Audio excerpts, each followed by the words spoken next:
Karena saya yakin di firman Tuhan, Tuhan menciptakan laki-laki dan perempuan. Jadi tidak ada yang namanya setengah-setengah, itu tidak ada.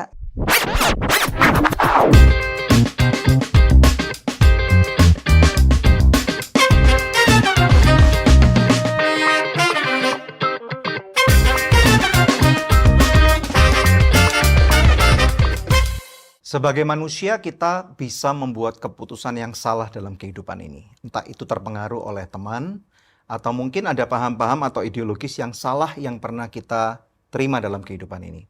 Nah, ada seseorang yang kami kenal dengan sangat dekat, bahkan sekarang menjadi sahabat gitu ya. Beliau ini adalah seorang pelaku LGBT. Nah, kemudian pada waktu kehidupannya, dia ini lahir sebagai seorang laki-laki.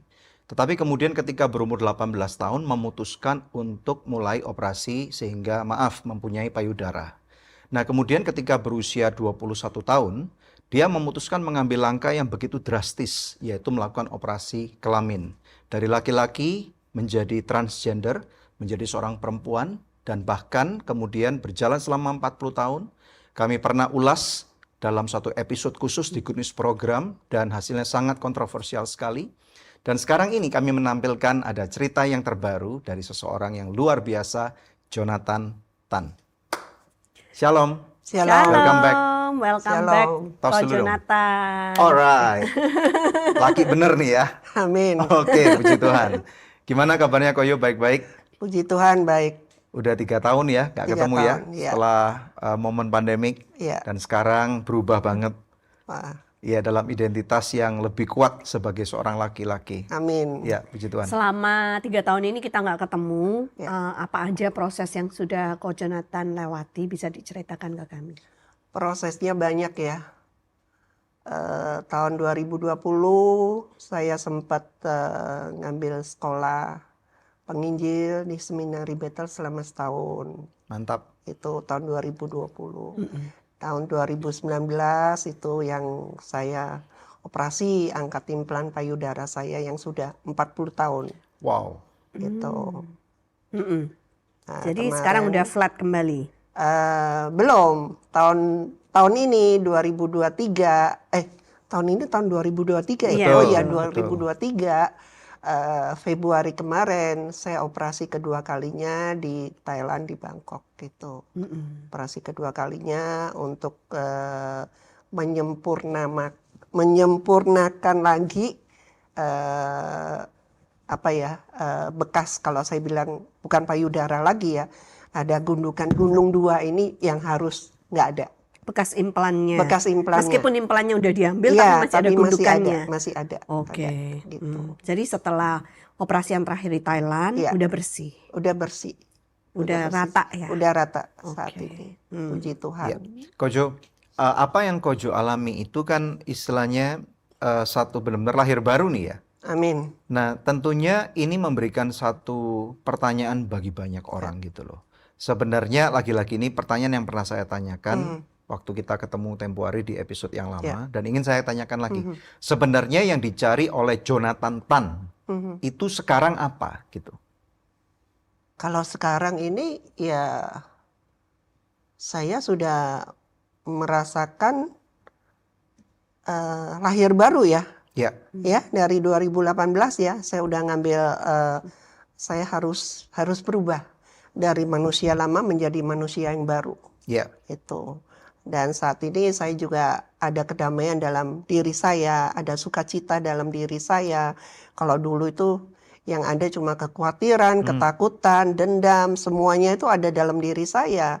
Tapi sejak Tuhan pulihkan saya, ya puji Tuhan, nggak ada kata terlambat bagi saya ya.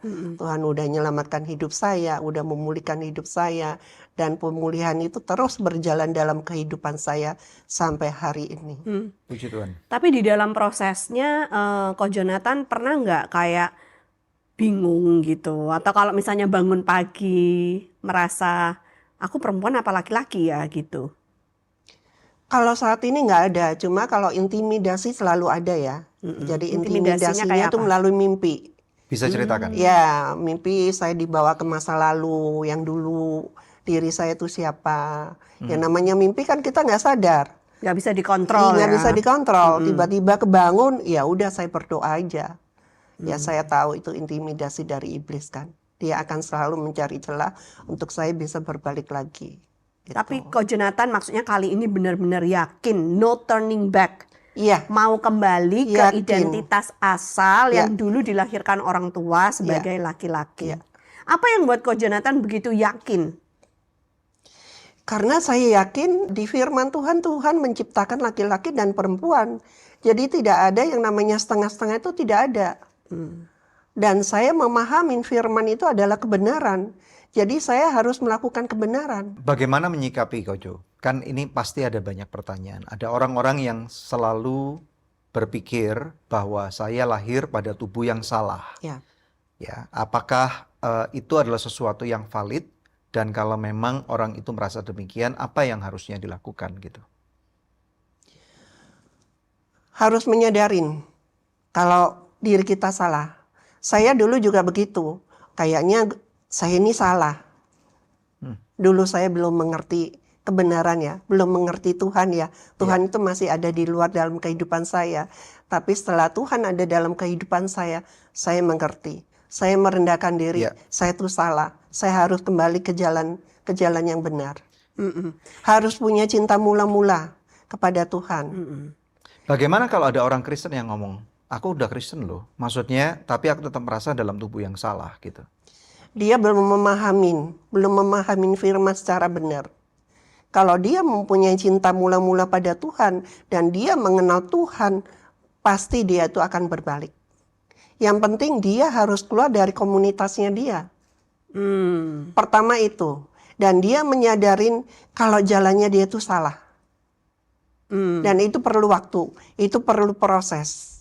Kita flashback sebentar ya. Ya, Waktu itu Kojo umur berapa waktu menyadari bahwa jalanku ini salah? Karena kan sudah terlanjur implan, sudah operasi kelamin, sudah berpakaian seperti wanita, ya. Bahkan identitas pun sudah diganti wanita pada waktu itu ya. Sudah diputuskan pengadilan. Nah, waktu itu bisa sadar kalau jalanku ini salah seperti apa? Sebenarnya itu udah lama ya kan? Cuma kita nggak tahu caranya itu gimana, nggak ngerti. Cara baliknya. Cara baliknya itu gimana, nggak ngerti. Jadi mesti kita itu mencari Tuhan. Karena hanya Tuhan aja, melalui Tuhan, melalui Roh Kudus itu, dia akan melembutkan hati saya yang keras. Waktu itu Kojo ketemu Tuhan tahun berapa? Saya itu dari 2011. 2011. Ya, selama 7 tahun itu saya cinta mula-mula saya terhadap Tuhan. Oh, sudah ke gereja ceritanya ya. Tapi masih berpakaian perempuan. Masih, tapi saya sudah tidak mau melakukan dosa lagi selama 7 tahun. Oke. Nah, sampai tahun 2018 Tuhan bilang saya harus berubah cara pakaian saya. Itu Coach Jonathan dengar suara Tuhan audible atau ada hamba Tuhan yang ngasih pesan ke Coach Jonathan? Waktu itu saya udah pelayanan di tempatnya Pak Gilbert sebagai pendoa syafaat ya. Saya waktu itu menemukan satu ayat. Bagi saya ayat itu adalah pesan Tuhan ya. Di Yakobus 5:16, hendaklah kamu saling mengaku dosamu dan saling mendoakan. Doa orang yang benar besar kuasanya. Saya merasa saya belum menjadi orang yang benar. Meskipun saya tidak melakukan dosa, tapi saya pakai baju perempuan. Itu kan hal yang tidak benar. Dan di tahun 2017, 2018, saya dapat ayat lagi, iman tanpa perbuatan hakikatnya adalah mati. Wah, disitulah. Jadi semakin firman itu semakin mengena ke dalam hidup saya. Karena selama 7 tahun saya sudah tidak melakukan dosa. Dosa-dosa saya yang dulu itu otomatis itu akan rontok. Dan saya percaya firman di saat bejana kita sudah bersih, firman itu akan masuk. Dia akan menjadi benih, dia akan berakar, dia akan bertumbuh. Puji Tuhan. Ya, itu yang saya rasakan. Ya, Kojo pernah nggak juga, maksudnya kalau ada orang yang tahu tentang masa lalu yang begitu kelam ya, ada nggak orang yang cenderung pengen tahu dan kemudian berusaha tanya dan seakan-akan mungkin merasa menjadi terdakwa kembali seperti itu? Mereka sih yang saat ini konseling sama saya itu banyak sekali ya.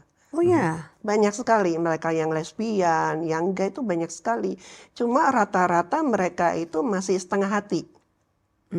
Dia tidak tahu kan perjuangan saya selama 7 tahun apa yang saya lakukan. Ya kan? Proses itu harus kita alamin, nggak bisa. Bisa nggak ceritakan proses-proses yang Ya, tidak supaya mudah banyak ini? yang mau belajar ya. Namanya dosa itu kan, saya tuh kan udah puluhan tahun ya. Dosa apa yang udah saya lakukan itu udah terlalu banyak. Saya dari laki-laki menjadi perempuan. Saya bunuh diri 2 kali. Saya nikah siri 2 kali. Nikah secara Kristen sekali. Saya masuk dalam dunia prostitusi kelas atas. Okkultisme, narkoba. Itu udah saya lakukan semuanya. Wow. Gimana caranya saya itu harus ibarat iblis itu udah mengikat, udah membelenggu hidup saya. Gimana caranya saya harus keluar? Ya satu-satunya saya harus menyadarin, gua harus keluar dari tempat ini. Nggak bisa enggak. Jadi harus punya cinta mula-mula pada Tuhan dulu. I see. Ini ibaratnya kayak benang yang udah mudel Iya. banget ya. Dan kemudian harus diurut satu persatu. Iya. Apakah demikian? Ini yang maksudnya? Iya, perjuangan. Right. Iya. Dan ketika bertemu dengan teman-teman yang dari kehidupan yang lama, pernah nggak bertemu? Pasti dong pernah bertemu ya. Terus kemudian apa yang mereka katakan? Saya tetap bersaksi kepada mereka. Dan bagi saya, setelah mereka dengar kesaksian saya tahu bagi saya itu adalah bom waktu untuk dia. Maksudnya? Suatu saat kalau dia tidak menyadari kesalahannya dia, ya udah itu pilihan hidupnya dia. Saya cuma hanya bisa mendoakan dia. Dan saya bilang kepada mereka, saya aja yang sudah 40 tahun, yang udah operasi total, Tuhan bisa pulihkan. Apalagi kamu yang belum operasi total. Ya contohnya mungkin lesbian, yang gay, mereka kan belum operasi total. Betul. Ya kan? Saya percaya pasti bisa berubah. Oh, jadi Kojo ini berjuang kalau ada orang-orang di sekitar Kojo yang kelihatannya ada penyimpangan orientasi seksual, dengan kesaksian yang Kojo punya mau membalikkan arah mereka ke arah yang benar gitu ya. Jadi saya memberikan contoh. Ini contoh nih ada satu nih, ya enggak? Contohnya ini mungkin udah lebih berat lagi dari kehidupan kamu. Dosa apa udah saya lakukan, kamu mungkin belum. Tuhan aja bisa pulihkan. Yang penting itu mau kerjasama sama Tuhan. Kalau kita nggak mau lakukan bagian kita, gimana Tuhan akan lakukan bagiannya? Kalau ada orang bertanya nih ya, saya berandai-andai ya. Iya. Apakah ini bukan suatu kegilaan di fase kehidupan terakhir yang mana Jonathan mencari sebuah sensasi bahwa ternyata kayaknya aku harus mencoba untuk kembali menjadi laki-laki gitu. Kalau dalam hidup saya tidak mencari sensasi ya. Dan saya juga tidak menyadarin ya, ternyata Tuhan bawa saya itu makin naik. Makin naik gimana? Maksudnya hidup saya itu bisa menjadi berkat untuk orang lain. Itu saya tidak pernah kepikir dalam kehidupan saya dulu. Hidup yang baru ini ya. Hidup yang baru ini. Dan saya percaya Tuhan juga bisa memulihkan mereka kan. Asal mereka juga menyadarin kesalahan mereka itu, pasti Tuhan bisa memulihkan mereka. Alright. Nah, kalau dari kasus-kasus orang-orang yang Kojo tadi dikatakan di konseling ya, boleh nggak tanpa menyebut nama, tapi kita ingin tahu kira-kira mereka pasti cerita ya, penyebabnya atau akar masalah yang membuat mereka sampai mengambil keputusan yang salah dan hidup dalam lembah itu apa gitu. Kurang lebih nggak beda sama saya ya, fatherless. Satu itu udah fatherless. Ini satu terutama. Iya, fatherless. Oke. Keluarga yang nggak harmonis ya kan. Waktu dia kecil dia lihat mama papanya itu sering berantem, mamanya sering dipukulin. Nah itu bisa membuat dia itu berubah cara berpikirnya dia. Bagaimana mungkin? Maksudnya kan istilahnya itu kan walaupun faktor dalam rumah tangga ya. Apa yang membuat mereka terpicu untuk mengambil jalan ini? Ketika melihat papa mamanya ribut, terus tidak ada keharmonisan dalam rumah tangga itu maksud saya. Dia merasa dia tuh benci sama papanya. Jadi tidak mau menjadi seorang laki-laki seperti papanya. Iya. Ini kasus homoseksual yang gay tadi itu? Iya. Kebanyakan yang lesbian juga sama dan sebaliknya juga. Oke, Kalau saya... yang Berarti gini, saya coba pikirin ini. Berarti kalau yang gay, mereka benci papanya dan tidak percaya bahwa menjadi laki-laki adalah sesuatu yang baik karena sosok laki-laki yang dilihat tidak baik. Iya. Kalau yang perempuan menjadi lesbianisme, karena tidak percaya bahwa laki-laki dapat memberikan cinta yang tulus dan baik. Apakah Iya, demikian? iya, Oke. iya, Kalau yang menjadi gay, apakah karena mereka berpikir nanti kalau aku married sama perempuan, nanti aku juga akan mukulin perempuan, jadi lebih baik nggak usah sama iya. perempuan, gitu Mereka ya? bisa berpikir gitu juga, Oke. gitu. Dan Terus juga apa karena lagi? kandungan ya, lagi hamil, ya kan, dia pengen punya anak perempuan, ternyata keluarnya Keluarnya, laki. Jadi oke. waktu kecil dipakein baju Rok. perempuan. Jadi Itu salah bisa. perlakuan orang tua. Iya, iya, Oke, itu. ada nggak yang misalnya dicabulin sama temannya atau Ya, dicabulin sodomi. diperkosa orang-orang? Ya, Kira-kira apa yang terjadi kalau misalnya dalam korban seperti ini? ya, itu saya juga ngalamin. Waktu saya usia 10-11 tahun, saya mengalami pernah disodomi. Dan Oke. yang konseling sama saya pun juga mereka cerita sama saya, mereka juga pernah disodomi. Kenapa itu bisa memicu untuk merubah orientasi Orientasi. seksual mereka? Ya karena dia merasa ada sesuatu yang menyakitkan dalam dirinya dia. Jadi dia mikir kenapa ya gua laki-laki tapi gua disodomi. Jadi akhirnya ya itu cara iblis tuh make pikiran-pikiran mereka, akhirnya dia tidak menjadi manusia yang normal lagi. Dan apalagi dengan lingkungan pergaulan ya, yang mungkin mendukung, mungkin waktu dia kecil dia tidak cerita dengan kedua orang tuanya.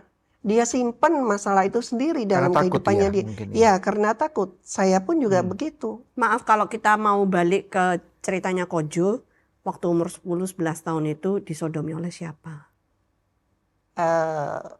Ada sih beberapa orang sih saya juga kenal waktu itu. Beberapa orang. Ya, nggak Yang sekali. dalam circle-nya Kojo, Iya, orang-orang dekat. dekat sekali juga enggak. Waktu itu saya juga masih kecil ya.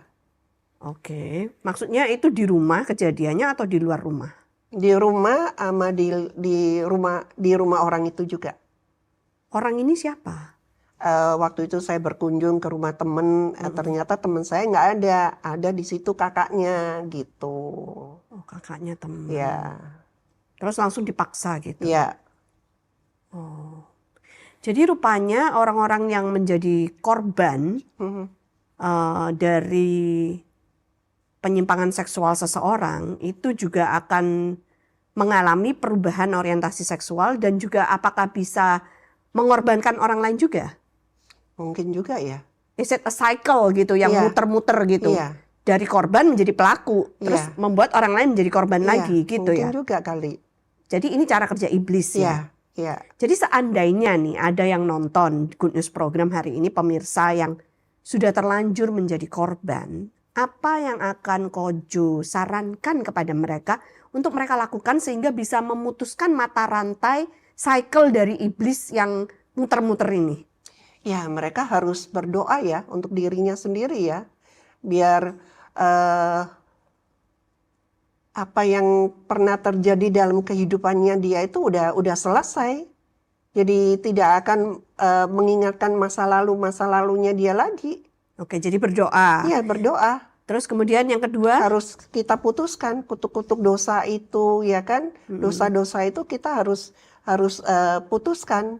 lalu perlukah mengaku misalnya kepada orang tua atau kepada orang terdekat, keluarga? Pengakuan mungkin kalau mereka ada yang malu kan, ada yang mereka berani. Kalau sekarang ini ada juga beberapa orang yang udah berani ngaku sama orang tuanya.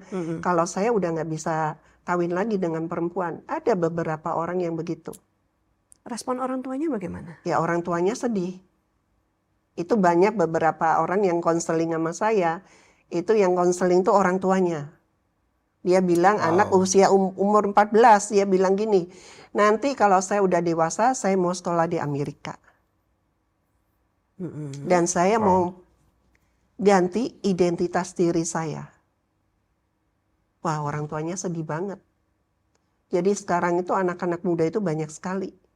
Dari usia 14, 15, 16, 17, 18 banyak sekali.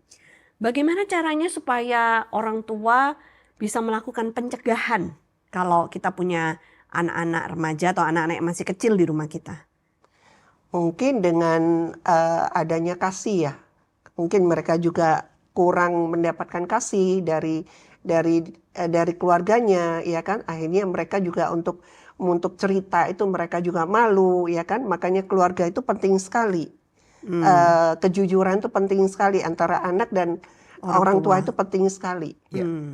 Apalagi zaman sekarang, ya kan? Zaman sekarang LGBT itu udah bukan hal yang tabu lagi, udah terang-terangan kan? Betul. Kapan ya? Beberapa saat yang lalu ada seorang teman yang ngomong gini, kalau kita ngelihat ke gym nih, maksudnya kita tidak menstereotipkan bahwa orang-orang yang ke gym adalah pelaku LGBT ya, Ya. karena saya juga ke gym loh ya, jadi saya bukan pelaku Iya, LGBT iya. ya. Nah, tetapi di komunitas gym itu kita tahu bahwa ada cowok-cowok yang maco-maco. Ya. Nah, kita juga pernah nih, saya yakin pemirsa juga pernah melihat beberapa IG Reels. Apakah ini banyolan, apakah ini adalah keprihatinan ya. Cowok yang maco banget gitu ya, ceweknya udah ngelirik dengan hasrat yang istilahnya cewek menyukai cowok. Tetapi kemudian ketika mulai lari di treadmill, tangannya mulai melengkung. Ya. Gitu ya, jadi ini merupakan keprihatinan. Nah, Ya. konon katanya di antara komunitas gym itu lebih daripada 50% cowok-cowok itu udah pernah melakukan tindakan homoseksualitas ini. Ya. Nah, ini yang mesti kita awasi. Nah, lagi-lagi kita ngomong nih dari beberapa sudut pandang nih ya. Nah, kalau kami sebagai orang tua, kita sangat menyayangkan sebenarnya kalau ada anak-anak yang sampai menjadi korban ya. Ya. Ini perilaku yang biadab ini. Jadi ini kalau dari sisi kami nih, ada beberapa orang-orang yang kami pernah temui dan pernah menjadi pelaku homoseksualitas nih ya. Di antaranya satu memang pernah menjadi korban sodomi. Tetapi yang kemudian yang kedua, karena mereka ditawarin. Ini ada nih. Kalau kamu mau 1 kali aja sama aku kasih mobil. Gitu. Waduh. Ya, jadi ini akan menjadi satu tawaran yang membuat mereka nggak bisa tidur gitu. Nah, mungkin aja ini sama dengan terjadinya misalnya prostitusi sugar daddy, sugar baby. Gitu. 1 kali aja aku kasih mobil atau satu kali aja aku beliin kamu tas yang harganya selangit yang kamu mimpikan. Kamu pilih aja apa aja, ntar om atau koko atau mas atau abang belikan gitu. Nah, ini akan membuat mereka yang tidak punya iman yang kuat atau tidak punya nilai kebenaran yang kokoh, mereka bisa jatuh loh. Ya. Betul nggak? Ini apa yang saya omongkan valid nggak Benar. menurut sudut pandang Kojo gimana? Ya. Bisa dibahas nggak ini? Benar. Itu zaman sekarang tuh bisa begitu terjadi.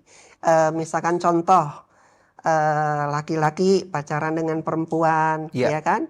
Mungkin udah pacaran lama, udah itu putus, pacaran lagi, pasti dia punya kepahitan. Dan mempunyai kebanyakan luka. cara pacarannya udah melakukan hubungan seksual di luar nikah nih.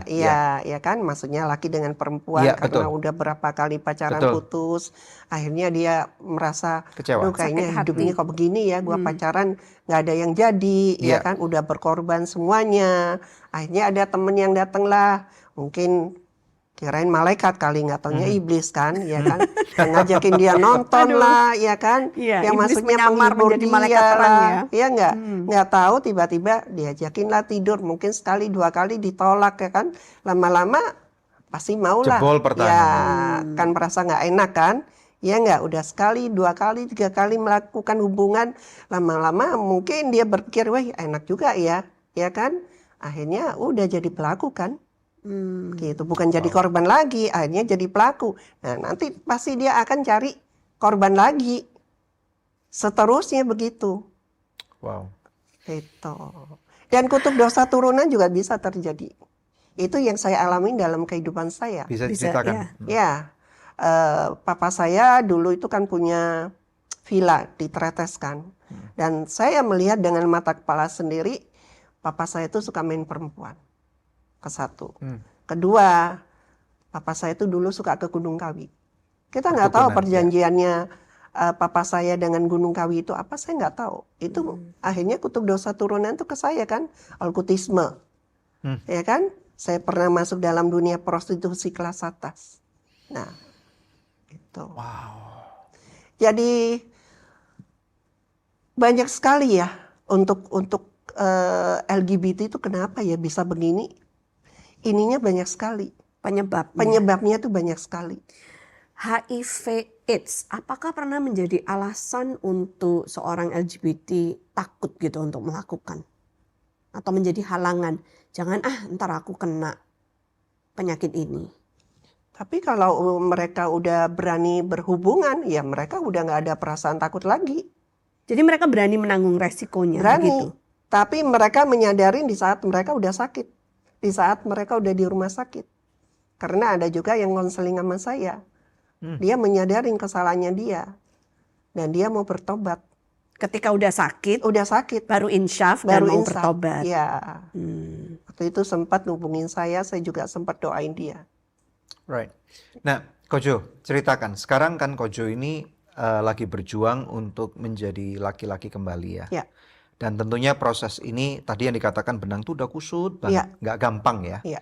Nah, jadi tadi dikatakan implan payudaranya nih, maaf Ya. nih, udah dicabut. Mhm. Berarti apakah itu langsung selesainya sembuh gitu, langsung akan jadi laki-laki kembali secara maaf nih ya dada, dan kemudian bisa berenang dengan bebas gitu, dan kemudian bisa melakukan aktivitas seperti itu?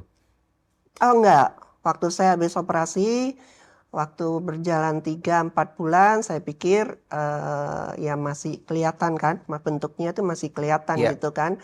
Makanya waktu itu saya sempat boxing kan, ya kan, belajar itu kan, maksudnya biar lemak itu jadi otot. Oh, maksudnya Iya kan? Muay Thai? Muay Thai. Iya, Oh, Muay oke, Thai. Ya, jangan waktu macam-macam itu dengan kan. Yonatan Tan loh Iya, sekarang. iya, Oh, iya, oke. iya kan, Iya, karena iya, saya iya, pengen iya. benar-benar saya tuh pulih. Apa yang bisa saya lakukan akan Membangun saya lakukan. maskulinitas kembali. Iya, iya, Wow, itu. oke. Terus? Ternyata setelah berjalan berapa tahun dari 2019, 21, 22, 23 masih aja tetap, akhirnya saya pikir nggak bisa, saya harus melakukan suatu hal dalam tubuh saya. Ya satu-satunya itu harus operasi. Operasi Gitu. lagi. Ya, Operasi yang kedua? operasi yang Itu kedua yang kedua di Thailand ya. di Thailand. Kenapa orang-orang pada ke Thailand untuk operasi ya? Ya karena di Thailand itu lebih bagus, satu lebih bagus, kedua dia lebih murah Dari? dari di Indonesia. Oh. Di Indonesia tuh kurang bagus. Kedua lebih mahal. Karena mungkin di Thailand kan Tempatnya. permintaannya tinggi ya. Oh Di iya mana demand betul tinggi, tempatnya. harga Iya. turun dan pengalaman Iya, dokternya juga iya, lebih iya. hebat. Ya karena di situ Banyak di pekerjaannya situ. dia tiap hari kan. Oh, sehari bisa Iya melakukan nggak? beberapa Iya, jenis operasi seperti itu. Iya, Oke. LGBT di situ kan banyak banget. Iya, Iya, iya. Dan iya, waktu iya. saya nyampe rumah sakit, wah yang saya lihat itu mereka rata-rata operasi kelamin.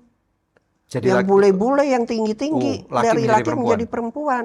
Wih, Itu rumah sakitnya emang rumah sakit untuk operasi. Legal itu Operasi kok. mata, hidung. Legal, di Thailand legal. Itu, gitu. Kalau di Indonesia legal nggak ya? Kayaknya sih ke Indonesia saya belum tahu ya. Dulu kok operasi di mana? Dulu saya di Indonesia waktu itu. Legal. Iya, wow. itu. Terus oke, kalau operasinya sampai ke Thailand itu tentunya kan perlu biaya yang nggak Iya. sedikit. Ini Ko Jonathan kerjanya sekarang apa? Kok bisa maksudnya mendanai untuk Iya. operasi seperti itu? Ya itulah Tuhan pelihara hidup saya tuh begitu dahsyat. Saya tuh nggak punya uang waktu itu. Tapi begitu Tuhan tahu kerinduan saya, berkat itu ada aja. Puji Tuhan. Dan waktu saya mau operasi itu di rumah sakit yang pertama itu di rumah sakit Yan He kalau nggak salah, ya kan. Tapi itu dia minta syaratnya tuh banyak banget. Apa itu? Saya harus ke dokter psikiater. Memastikan sehat secara mental. Saya udah cerita kalau saya ke sana itu bukan mau operasi kelamin. Saya cuma mau rekonstruksi Iya. payudara saya. Tapi tetap aturannya dia begitu karena dia Psikiater. rumah sakit pemerintah. Oke. Jadi akhirnya saya sebelum berpindah ke dokter lain, saya sempat ke dokter psikiater, 3 dokter itu saya. Ternyata 3 dokter itu tidak mau memberikan rekomendasi. Karena? Ya karena dokter itu bilang dia minta saya untuk konsultasi sama dia tuh sampai sekitar 3-6 bulan. Saya bilang, dok saya tuh udah berpakaian laki-laki itu udah 5 tahun dari 2018. Saya juga ada buku Reborn My True Identity, itu buku kesaksian saya. Iya. Ya enggak? Dan tujuan saya ke situ itu bukan mau operasi kelamin, tapi saya cuma ngebenerin aja. Tapi 3 dokter itu tidak mau memberikan rekomendasi sama saya. Akhirnya saya pindah rumah sakit lagi tanpa syarat apapun. Gitu. I see. Waktu itu ada temen yang ngenalin. Jadi waktu Mau operasi seminggu, saya juga cek darah di sini, ternyata HB saya tuh rendah. Darah saya juga kental. Wah, gimana ini lagi mau berangkat minggu depan? Ini saya juga ya maklum mungkin usia saya udah ada umur kan, jadi pemeriksaan tuh banyak banget yang mesti Ya, diperiksa betul. gitu. Minum obat kan nggak boleh. Ya. Akhirnya terpaksa saya terapi ozon. Hmm. Karena kalau terapi ozon kan nggak perlu minum obat kan. Karena kalau mau operasi itu nggak boleh kalau kita minum obat. Oh, Terapi ozon sampai 3 kali. Udah besoknya saya berangkat sampai di bandara, dijemput dari rumah sakit. Periksa segala macam, periksa jantung, periksa apapun semua diperiksa. Besok siangnya pagi-pagi jam 8 saya udah ke rumah sakit karena hotel saya sama rumah sakit itu berdekatan sekali. Karena rumah sakit ini, hotel ini yang punya juga rumah sakit itu. oh oke. Gitu. Jadi jam 2 siang saya masuk kamar operasi, setengah 8 pagi saya keluar dari kamar operasi. Hmm. Alright. Nah, Nah, saya 10 hari masalah di sana. pembiayaan tadi, bagaimana ini? Biayanya mahal tuh. Ya, untuk rumah sakit waktu itu untuk 2 hari di hospital berikut semuanya itu sekitar 70 juta. Wow. Tapi saya di situ kan harus stay selama 10 hari. Mm-mm. Jadi saya ada ngajak teman saya satu untuk nemenin saya. Kan saya belum boleh jalan-jalan kan. Mm-mm. Dan habis operasi 1 bulan saya nggak boleh nyetir mobil. Saya nggak boleh olahraga. Ya selama 3 bulan saya nggak boleh ngapa-ngapain. Habis Nggak berapa boleh, berarti operasi ya itu? kurang lebih 100 lebih. Wow. 100 juta. Terus dananya dari mana kok ya? Dananya itu dari teman-teman yang memberikan berkat untuk saya. Mereka mengumpulkan uang Ya, supaya mereka Kojo transfer ke bisa saya. melakukan operasi ini Iya. untuk Wow. mengembalikan identitas ke yang aslinya. Ini bagus ya, karena berarti diperlukan support komunitas nih. Iya, Komunitas yang percaya Iya. bahwa memang ada satu maksud mulia dari Kojo untuk kembali menjadi seorang laki-laki dan prosesnya untuk mengurai benang carut marut ini Iya. adalah seperti itu Iya. dan perlu biaya. iya. Nah, dengar-dengar memang pihak sebelah sana juga melakukan hal yang sama ya. Jadi kalau ada orang yang udah masuk dalam ranah LGBT ini, pelaku lesbianisme, homoseksual atau cross-dresser, ini maka akan ada teman-teman yang kalau memang mereka nggak punya uang, ada yang ngasih, ada yang nyukongin, ada yang danain. Apakah memang seperti itu juga ya?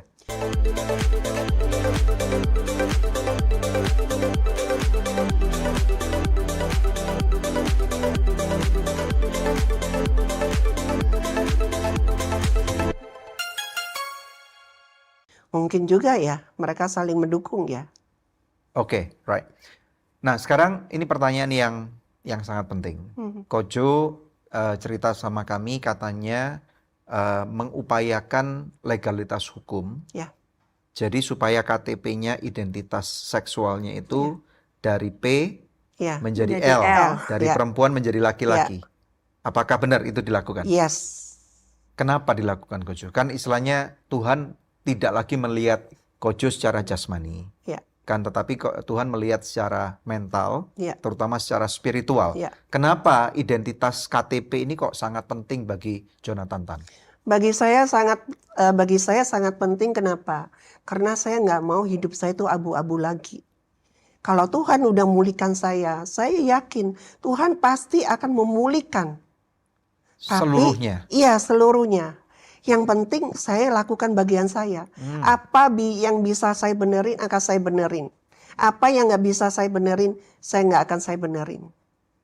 Perjuangan itu kan pasti nggak gampang ya. Ya, Istilahnya karena tadi rumah sakit cenderung Ya. mempersukar. Ya. Dan kemudian mungkin istilahnya pikirannya ya sudah deh kalau nggak bisa ya sudah daripada keluar duit mahal lebih Ya. baik duit itu aku tabung deposito kan Ya, dapat bunga kan ya, lumayan. ya. Nah sekarang ini prosesnya harus ke pengadilan, Iya. ngurus ini itu kan Iya. itu berkas-berkasnya juga Iya. banyak, melelahkan gitu loh. Kenapa Iya, banyak sekali. harus mau dilakukan gitu loh? Ya karena saya pengen identitas saya itu benar-benar pulih. Bukan secara kejiwaan saya, ya kan? Tetapi secara cari kertas pun saya juga ingin pulih juga. Dan itu dari 2019 ya, waktu itu saya sidang pertama di pengadilan. Itu hakim tidak menyetujui karena apa? Saya tidak ada bukti. Tidak ada bukti. Maksudnya? Tidak ada bukti. Waktu itu saya datang beserta kakak saya dan juga ada hamba Tuhan waktu itu kan. Cuma hakimnya bilang gini, buktinya apa sekarang kalau kamu itu dari laki menjadi perempuan mau kembali lagi menjadi laki-laki. Iya. Nggak bisa dengan bukti omongan aja. Akta kelahiran nggak ada? Akte lahir saya kan udah perempuan kan. Udah dirubah ya? diganti. Kan udah berubah Oh. kan. Yang aslinya? Udah nggak ada lagi. Diminta, ditarik sama Iya, pengadilan? bukan ditarik ya. Waktu itu mungkin waktu saya sidang pengadilan itu tahun 81 ya kan. Itu ada cuma saya udah lupa saya taruh di Taruh di mana. mana? Oh, pindah-pindah Ibaratnya rumah. pun saya ada juga buat apa? Saya kan nggak pengen identitas saya ketahuan. Oh. Bener kan? Mungkin udah dibakar atau Iya, mungkin iya. dirobek Yang atau penting, apa ya? yang penting akte lahir saya udah perempuan ya udah. Saya kan nggak perlu surat-surat yang dulu lagi. Iya. Nah itu Apalagi sistem peradilan belum online ya. Iya, Pada saat itu. iya. Berkas-berkasnya nggak ada yang dari zaman dulu ya. Jadi satu-satunya saya waktu itu saya harus ke Surabaya, saya harus mengumpulkan bukti-bukti. Seperti saya, apa? Saya sempat datang ke dokter saya, ya kan, yang dulu ngoperasi saya. Masih hidup? Masih, Wah, dokternya. puji Tuhan. Dia Terus, juga terus? masih lupa-lupa ingat sama saya, gitu kan. Terus? Terus saya bilang, dok saya mau minta surat rekomendasi kalau dokter dulu pernah ngoperasi saya, tapi dokter itu tidak mau memberikan surat rekomendasi. Dia bilang, kamu datang aja ke rumah sakit yang waktu kamu dulu operasi. Itu kan Iya. juga melalui tim kan. Betul. Ya kan ada dokter psikolog, ada anestesi, ada segala macam.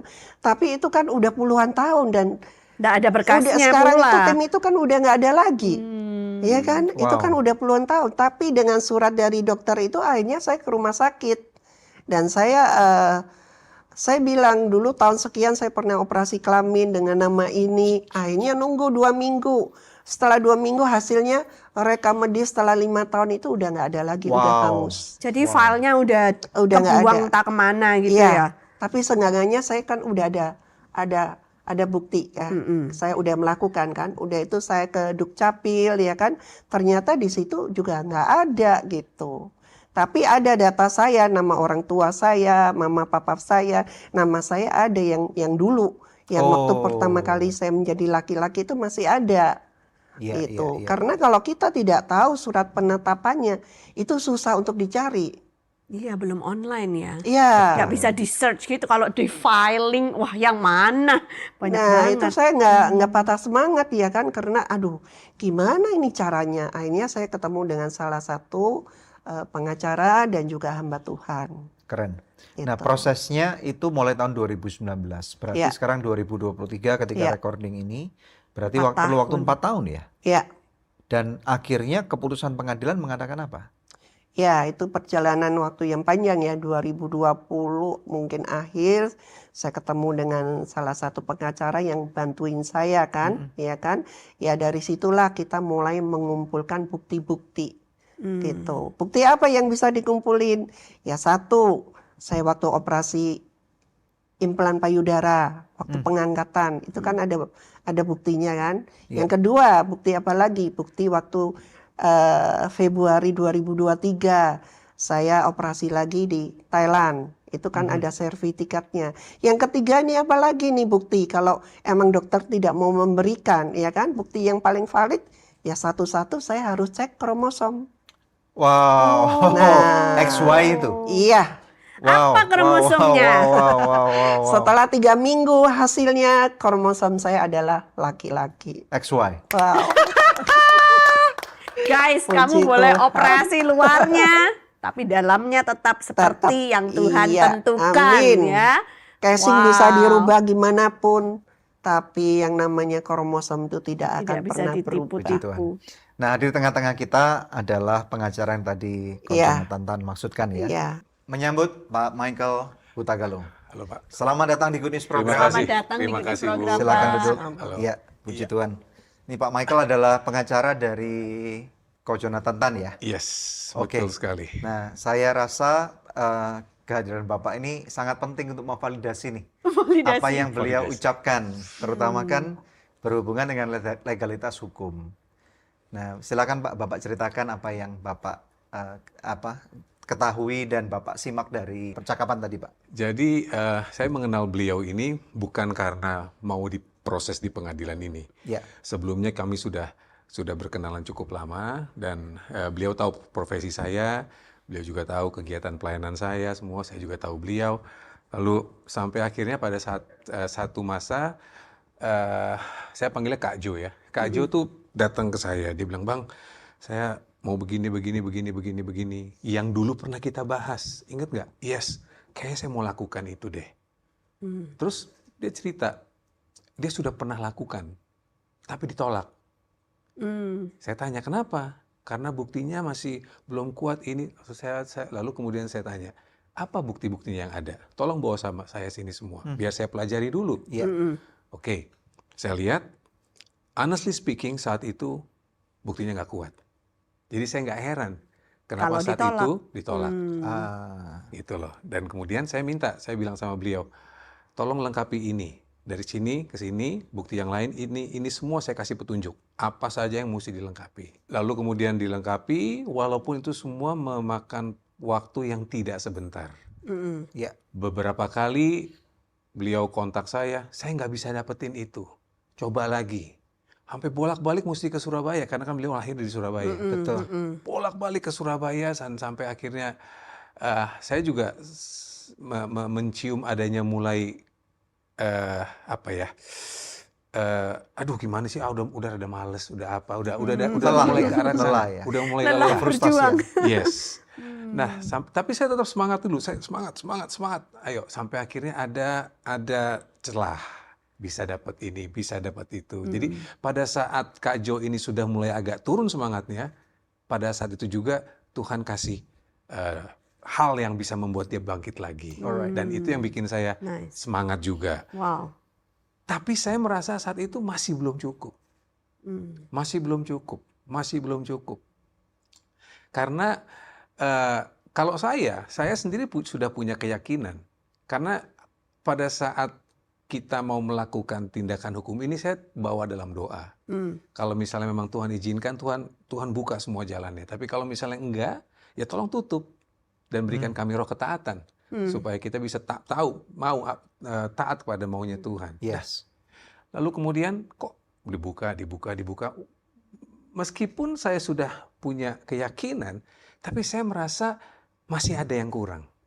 Kenapa? Karena saya yakin begini, saya boleh aja punya keyakinan, tapi hakimnya bukan saya. Iya.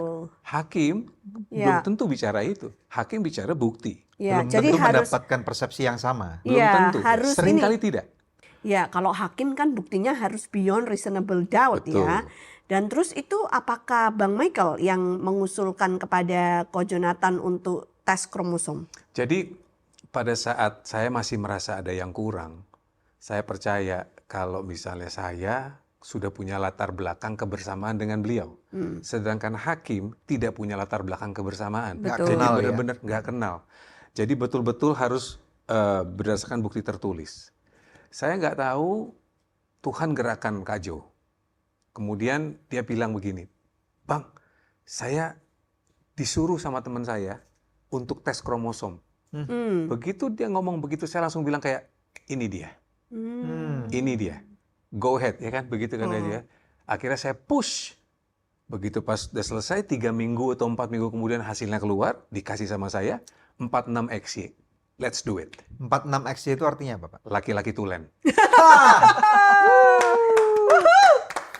Berarti beliau ini menggugat negara? Bukan. Bukan ya? Bukan. Tujuannya gini, yang dilakukan sama beliau ini mengajukan permohonan, bukan menggugat. Jadi kalau permohonan ini artinya sepihak. Kalau yang menggugat itu artinya ada pihak yang digugat, dua pihak. Oke. Nah, ini bukan perkara gugatan, tapi ini perkara permohonan. Nah, Iya. jadi dia mengajukan permohonan kepada negara, dalam hal ini diwakili oleh pengadilan, untuk supaya identitasnya bisa dibilang gampangnya dikembalikan seperti semula. Iya. Keren. Nah, walaupun secara saintifik hasilnya adalah laki-laki tulen, tapi kan kalau nggak ada keputusan negara kan percuma dong, Pak. Itu dia. Nah, Justru terus itu. keputusannya negara apa nih? Nah, akhirnya kita mengajukan permohonan karena saya baru berani mengajukan apapun langkah hukum di pengadilan kalau Kalau bukti-bukti buktinya udah menurut saya secure. sudah lengkap. Oke. Pun setelah itu nanti putusan pengadilannya bagaimana, yang penting kita sudah lakukan maksimal. Nah, setelah kami yakinkan, internal kita meeting bolak-balik, kita juga diskusi panjang lebar dengan staf di kantor, akhirnya kita lakukan proses ini, kita majukan, barulah kita melakukan persidangan. Persidangan dilakukan beberapa kali ya, cukup lama lah. Berapa lama, Pak? 2-3 bulan ada ya. Ya, Sekitar dengan 8 2 kali sidang ya. Ya, 8 kali persidangan. 8 kali harus ke ruang persidangan. Yes. Nah, kemudian itu pun bukti-bukti yang kita ajukan masih belum cukup. Jadi kita harus ajukan juga saksi-saksi. Oke. Jadi bukan hanya bukti tertulis yang Karena harus negara kita juga ajukan. tidak mau mengambil keputusan yang salah ya. Nggak mau. Ya, Nggak ya. mau. Dia betul-betul harus yakin betul.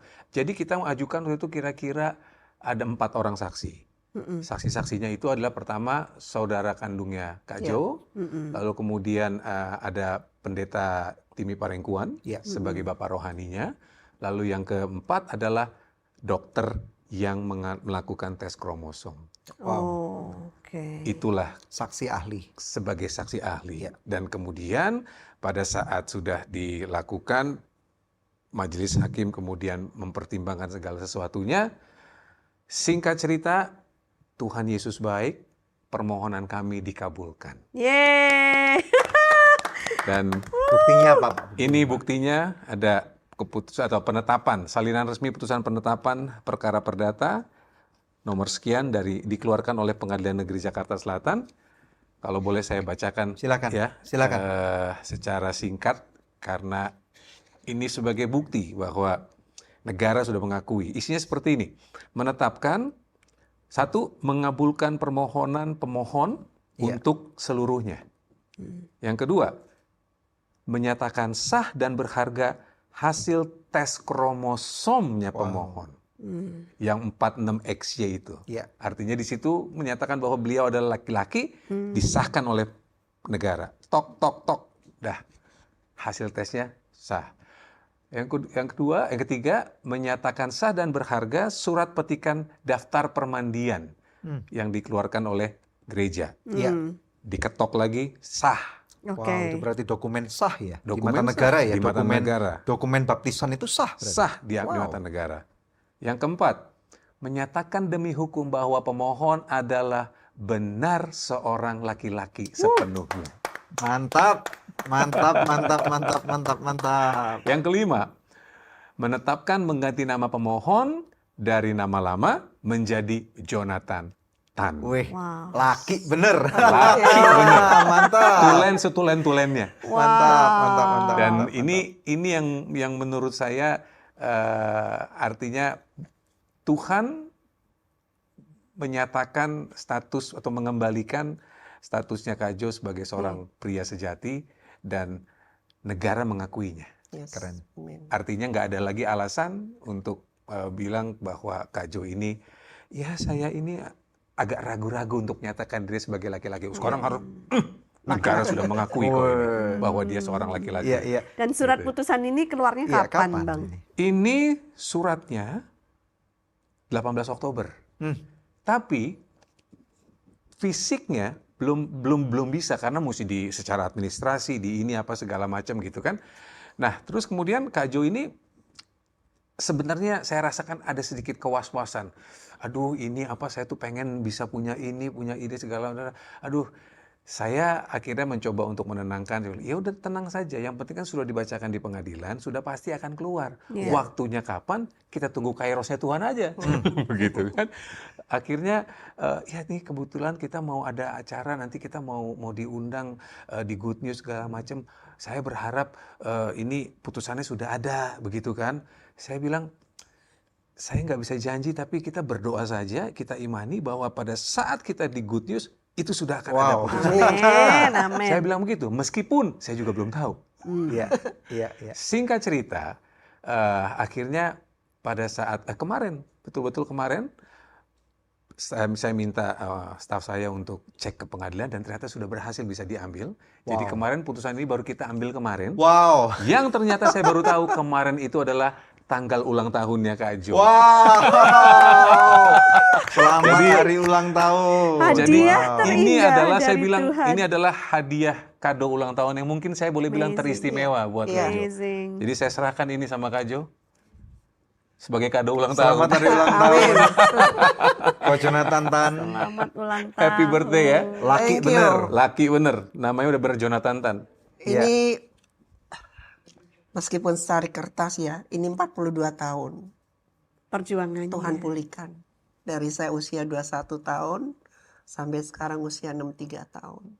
Ini yang saya tunggu. Akhirnya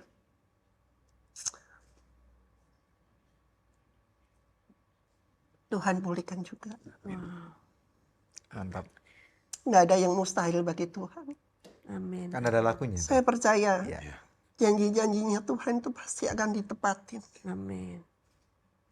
Ya. Wow. Ya. Ini momen perjuangan yang mengharukan. Ya, Kami ucapkan selamat ya. Selamat Kojo. Dan ini memberikan suatu harapan yang baru bagi mereka di luar sana Sangat. yang sudah hidup dalam lembah kekelaman, Yes. ditipu oleh iblis habis-habisan, carut marut, ya, untuk kemudian berani melihat ada satu contoh Ya. inspirasi kalau Jonathan Tan bisa dipulihkan semula menjadi laki-laki, atau kalian di luar sana bisa dipulihkan menjadi seorang perempuan yang tulen kembali, maka lakukan itu. Dan ini a moment worth celebrating. Oke, puji Tuhan. Ini ada kuenya nih, perlu di-celebrate nih.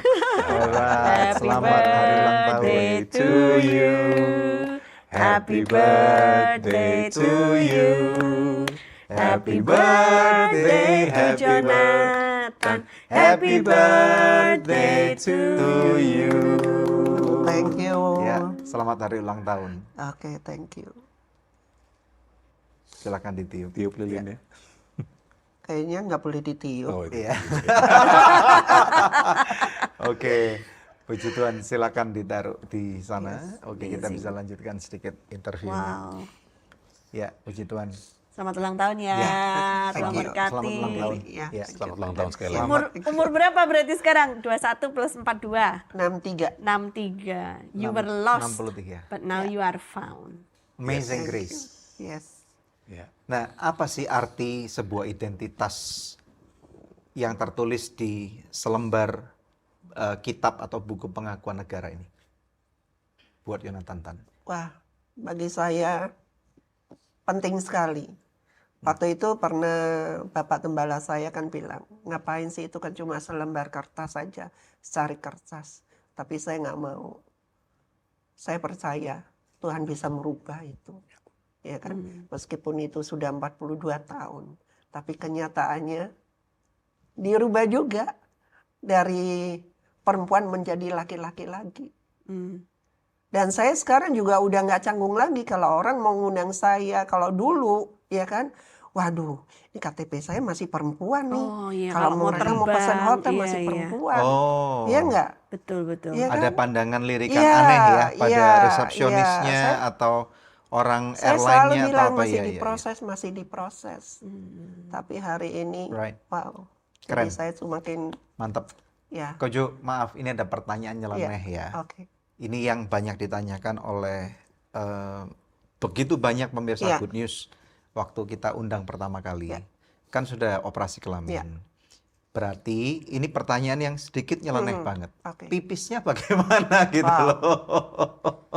Saya sekarang kalau ke toilet, tetap ke toilet laki-laki. Oke. Nah, tapi di toilet laki-laki kan ada Biliknya. tempat, ya ada Bilik. biliknya ya. Iya. Saya masuk ke biliknya. Masuk ke bilik. Oke. Gitu. Oke. Ya karena saya tahu nggak mungkin dengan saya usia sekian, saya harus kembali lagi untuk dioperasi menjadi laki-laki Maaf, kan. punya penis kembali. Ya, punya penis Tapi kembali. sebenarnya bisa nggak? Risikonya itu terlalu banyak untuk saya operasi lagi dengan usia saya sekarang. Tapi sebenarnya Gitu. bisa nggak disambung lagi gitu? Pasti bisa. Gimana Pak? Ada pandangan nggak? Jadi gini, pada saat kemarin kita ada persidangan dengan meminta dokter untuk jadi saksi, kita sempat berdiskusi panjang lebar sambil menunggu persidangan. Lalu saya bilang begini, aduh, udah nggak apa-apa, yang penting secara hukum sudah sebagai laki-laki. Meskipun untuk yang satu itu, ya kita sudah, toh Pak Jonathan juga sudah bisa menerima situasinya. Lalu beliau bilang, oh enggak. ini sekarang sudah ada temuan baru. Wow. Sudah bisa diimplan. Implan. Bisa diimplan. Wow. Dan katanya dengan tetap mempunyai rasanya sama, katanya begitu. Katanya ya, saya juga Wow. nggak tahu. Saya gitu. Nah terus saya iseng nanya, tapi boleh nggak nih? Boleh ya? Silakan. Pak, mohon maaf, tapi kan kalau laki-laki ada saatnya tidur, ada saatnya berdiri. Ah. Iya kan? Iya. Bisa diatur, kata dia begitu. Tapi belum bisa di Indonesia, masih di luar. Dia sebut beberapa negara. I Jadi see. sudah bisa. Jadi kalau misalnya Pak Jo mau, saya bisa rekomendasikan ke beberapa rumah sakit di sana. Wow. Itu pada saat saya ngomong begitu, saya sampaikan sama beliau. Wajah beliau ada semakin mempunyai harapan tambahan, saya lihat di situ. Iya. Gitu. Iya, Jadi iya. Wow, masih ada, wow, chance itu wow. masih ada. Masih ada Karena selama ini harapan. pada saat saya juga menjalani ini semua, kita semua di mindset kita ya sudah, yang itu tidak bisa lagi, Iya, gitu kan Kak iya. Jo. Iya. Relakanlah. Relakan.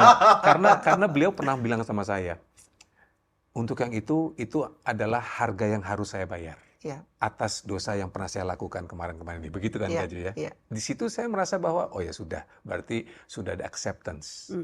Jadi dalamnya sudah pria, tapi yang untuk yang satu itu tidak. Ternyata ada harapan baru. Wow. Oke. Gimana nih Koyo? Ada rencana ke depan nggak untuk kemudian benar-benar kembali mempunyai alat kelamin yang lengkap gitu? Secara Ya, fisik. kalau Tuhan menghendaki, pasti akan terjadi itu. Oh mau, kalau Tuhan menghendaki mau ya? Ya, Wow. Nanti ada episode ketiga dong. Iya. Alright. Pak, Amazing Grace. ngomong tentang sistem peradilan ya. Iya. Kan kalau sistem peradilan di Indonesia konon katanya, ini kan mirip seperti Konoha katanya. Kalau di Konoha itu katanya sistem peradilan banyak harus dengan pelicin. Kalau nggak ada pelicinnya nggak jalan gitu. Apakah pengurusan dokumen itu dan legalitas ini juga seperti itu, Pak?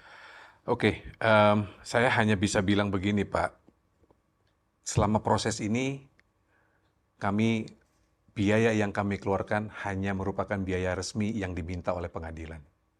Hanya itu. Berarti sama sekali ya, Kita tidak. tidak ada istilahnya pelicin atau Saya berusaha untuk mempercepat proses ini. Tidak. Kenapa nggak demikian, Pak? Kan itu orang lumrah lah. Yang penting pokoknya hasilnya keluar gitu. Iya, saya pegang begini Pak, saya pegang di Roma 12 ayat 2.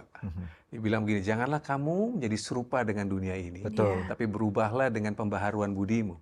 Jadi kalau misalnya ada sistem peradilan yang mungkin harus dilakukan dengan cara seperti itu, mungkin ya Pak ya, itu mungkin cara dunia. Sementara firman Tuhan minta saya untuk tidak melakukan dengan cara dunia. Dan saya pegang di Zakaria 7 ayat 9, Silakan, Pak. dia bilang seperti ini. Beginilah firman Tuhan semesta alam. Laksanakanlah hukum yang benar dan tunjukkanlah kesetiaan dan kasih sayang kepada masing-masing. Mantap. Zakaria 7 ayat 9 itu yang saya pegang selalu dalam saya menjalankan profesi sebagai seorang advokat. Ngomongnya gampang Pak, melakukannya nggak pernah berhenti untuk merasa ada pergolakan dalam hati. Ada nggak upaya-upaya untuk membuat tim Bapak kemudian melakukan hal itu gitu? Supaya kalau nggak dokumennya nggak keluar nanti gitu. Saya selalu bilang sama tim saya, kita lakukan ini dengan cara yang benar. Karena gini, karena kita mau melakukan kebenaran. Kita mau mengajukan permohonan, kita mau mengajukan kegugatan, itu karena kita menganggap bahwa apa yang mau kita dalilkan itu adalah suatu kebenaran. Betul. Kan Pak? Iya. Nah, kita memperjuangkan kebenaran itu supaya kita bisa dikabulkan. Kalau kita melakukan memperjuangkan kebenaran, Dengan cara- caranya juga harus dengan kebenaran. Right. Jangan kita mau memperjuangkan kebenaran dengan cara yang Tidak kebenaran. benar. Right. Masukan apa yang Bapak bisa berikan kepada orang-orang yang sudah terlanjur nih ya, dari segi hukumnya nih? Tadi yang beberapa kali kita dengungkan, mereka udah hidup dalam lembah kekelaman. Mereka mungkin sudah dipelihara oleh orang-orang jahat gitu. Tetapi kemudian dalam hati kecil mereka tahu bahwa hidup mereka ini nggak benar. Atau mungkin mereka lagi menyaksikan episode ini nih dan melihat ada sosok seseorang yang kembali menjadi Jonathan Tan, laki-laki yang bahkan diakui oleh negara sebagai laki-laki tulen. Nah, nasihatnya Bapak bagi orang-orang yang ingin kembali kepada jalur yang benar apa nih Pak? Saya mau ambil analogi dari beliau sendiri. Pada saat saya pertama kali bicara sama beliau, yang tadi disampaikan sama Bapak sama Ibu, itu dia sampaikan juga sama saya. Dia bilang begini, apa dosa yang belum pernah saya lakukan, itu semua saya sudah lakukan. Jadi istilahnya, kalau bicara level LGBT, ini udah LGBT sangat kelas berat. Mbahnya ini. Mbahnya. Sudah mbah-mbah ya, mbahnya banget. Sudah Mbahnya mbahnya banget. ini. Iya, Coba, iya. tadi semua sudah dilakukan semua kan? Iya, iya. Nggak semua LGBT itu ada di level beliau loh. Hmm. Tapi itu pun dia bisa balik lagi, bisa kembali lagi. Artinya bagi Tuhan nggak ada yang mustahil. Tidak ada yang mustahil. Begitu juga dengan profesi hukum. Saya nggak tahu yang nonton ini nanti ada di level lembaga kelaman yang mana Yang di dalam mana? menjalankan profesi hukum. Tapi kalau misalnya kita memang sudah punya niat untuk kembali ke jalannya Tuhan dengan cara memperjuangkan hukum dengan cara yang benar, tidak ada kata terlambat untuk turn back. Amin, amin. Wow. Amazing. Ko Jonathan, ini kan sekarang mama papa udah nggak ada ya. Ya. Seandainya mama papa tahu kalau Ko Jonathan hari ini sudah dapat putusan pengadilan seperti itu, kira-kira mereka rasanya bagaimana ya? Pasti mereka bangga ya. Dulu waktu mereka masih hidup, Ko Jonathan nggak mau balik menjadi laki-laki. Enggak. Tapi mereka minta. Akhirnya mereka merestuin sih, karena waktu usia saya 19 tahun itu, papa saya udah meninggal kan, saya operasi kelamin kan usia 21 tahun. Gitu. Wow. Well, anyway, puji Tuhan kita bisa mengucapkan sekali lagi selamat. Amin. Terima kasih Thank udah you. percaya buat Yes. Good News Program untuk boleh mengekspos Yes. apa yang Tuhan berikan kepada Ko Jonathan dan ini. Terima kasih juga buat Pak Michael Sama-sama. yang sudah hadir di Good News Program. you. Kami sangat diberkati sekali dan kita percaya bahwa ini akan menjadi satu inspirasi buat sekali lagi banyak Ya. orang. Ya. Ya. Oke. Terima kasih. Oke, nah pemirsa ada doa yang sudah terjawab ya, yang saya rindu bacakan untuk pemirsa sekalian. Shalom, Pastor Daniel dan Pastor Debbie. Terima kasih kepada Tuhan Yesus juga bantuan doanya. Suami saya sudah sembuh dan sudah bisa makan minum tanpa selang, bahkan sudah diizinkan pulang. Sekali lagi terima kasih untuk doa dan atensinya. Tuhan memberkati. Tuhan memberkati juga apabila masih ada di antara Bapak Ibu yang perlu dukungan doa atau konseling, Anda bisa hubungi di call center kami seperti yang tertera di layar kaca. Right. So, pemirsa sekalian, sebagai kata-kata penutup dari kami adalah gini, ambil keputusan yang benar dalam kehidupan ini. Belajarlah untuk kemudian berpikir panjang dalam kehidupan. Kadang-kadang ketika kita terpengaruh oleh seorang teman atau ideologi yang tidak merupakan kebenaran, maksud saya adalah tidak sesuai dengan firman Tuhan, maka janganlah menjadi orang yang mengambil keputusan yang impulsif gitu. Karena apa? Seringkali keputusan impulsif yang kita buat itu bisa berdampak sangat panjang sekali. Nah, walaupun demikian, kalaupun Anda yang kedua sudah mengambil keputusan yang begitu salah, nah ini kesempatan yang baik untuk Anda kembali bertobat. Ingat ya, pemirsa sekalian, bahwa di dunia ini, seperti yang firman Tuhan tuliskan di dalam kitab Kejadian pasal 1 ayat 26, firman Tuhan mengatakan bahwa Tuhan itu menciptakan hanya 2 gender saja. Yang satu laki-laki dan satu perempuan. Ini hitam di atas putih yang sangat kokoh sekali. Dan saya sangat diberkati sekali mengetahui bahwa kalau akte baptis aja diakui negara, apalagi Alkitab loh. Ya, jadi perhatikan ini dengan baik. Berarti apa yang menjadi dokumen Tuhan itu sah. Baik di mana negara ataupun di dalam kebenaran firman Tuhan. Jadi ikuti saja itu. Nah, kemudian kalau memang demikian, berarti kalau kamu sudah mengambil keputusan yang salah, perempuan menjadi laki, atau laki menjadi perempuan, atau kamu menjadi yang queer, bingung tadi itu, atau yang trans, bolak-balik kemana-mana, maka ayo ambil keputusan yang benar. Jangan terpengaruh dengan dunia ini. Karena dunia menurut firman Tuhan sedang menuju kepada kebinasaan. Tetapi Tuhan Yesus selalu datang dengan berkata seperti ini. Marilah datang kepadaku. Engkau yang lemah, lesu dan berbeban berat. Karena apa? Tuhan mau mengembalikan posisimu sebagai anak. Kamu diterima di mata Tuhan. Kamu berharga di mata Tuhan. Betapapun lembah kekelaman yang pernah kamu hidupi. Tetapi Tuhan punya cara untuk membasuh kamu kembali dan kamu dikembalikan seperti bagaimana Tuhan memulihkan Yonatan Tan. Oke? Jangan lupa melalui acara ini kamu bisa memberikan komentar. Apa yang kamu pikirkan tentang program ini? Atau mungkin pengalaman-pengalaman apa yang mungkin serupa yang kamu pernah miliki, silakan tinggalkan komentar dan kemudian silakan share ulang kepada orang-orang yang kamu tahu lagi bergumul dalam masalah yang serupa. Puji Tuhan, kita berdoa yuk. Haleluya. Terima kasih Tuhan untuk program ini, untuk episode yang sangat berharga ini. Terima kasih karena Engkau sanggup memulihkan Jonathan Tan menjadi laki-laki yang seperti Engkau inginkan Bapa, bahwa dia adalah laki-laki tulen seperti yang sudah Engkau rencanakan dalam kehidupannya. Dan biarlah Tuhan, aku berdoa juga untuk orang-orang di luar sana, Jonathan Tan lainnya, mereka yang saat ini belum berani mengambil keputusan yang benar. Biarlah mereka benar-benar boleh bertobat, boleh keluar daripada kegelapan dan boleh kembali kepada jalan yang benar. Aku melepaskan kasih karunia-Mu kepada mereka dan bahkan mereka yang sedang hidup di dalam dosa, untuk mereka menjadi menjadi muak di dalam dosa itu. Dan kemudian mereka mempunyai satu kerinduan dan bahkan Tuhan, kekudusan-Mu akan melawat mereka. Amin. Bukan saja kekudusan-Mu sanggup menghancurkan, menghanguskan dosa, tetapi membuat mereka Tuhan punya keinginan untuk lahir baru di dalam nama Tuhan Yesus Kristus. Yang percaya dan sudah diberkati Tuhan, katakan Amin. Amin. haleluya. Puji Thank you Tuhan. ya, Terima Pak kasih Jonathan sekali lagi. Tan, Pak Ya, Michael. Terima Ya. kasih Pak. Terima kasih. Nah, pemirsa, sampai di sini ya, jangan lupa bagikan ulang supaya semakin Yes. banyak orang akan diberkati melalui episode yang satu ini dan bisa belajar bersama-sama untuk keluar dari lembah kekelaman mereka. Sampai jumpa di episode Good News berikutnya. Tuhan Yesus memberkati.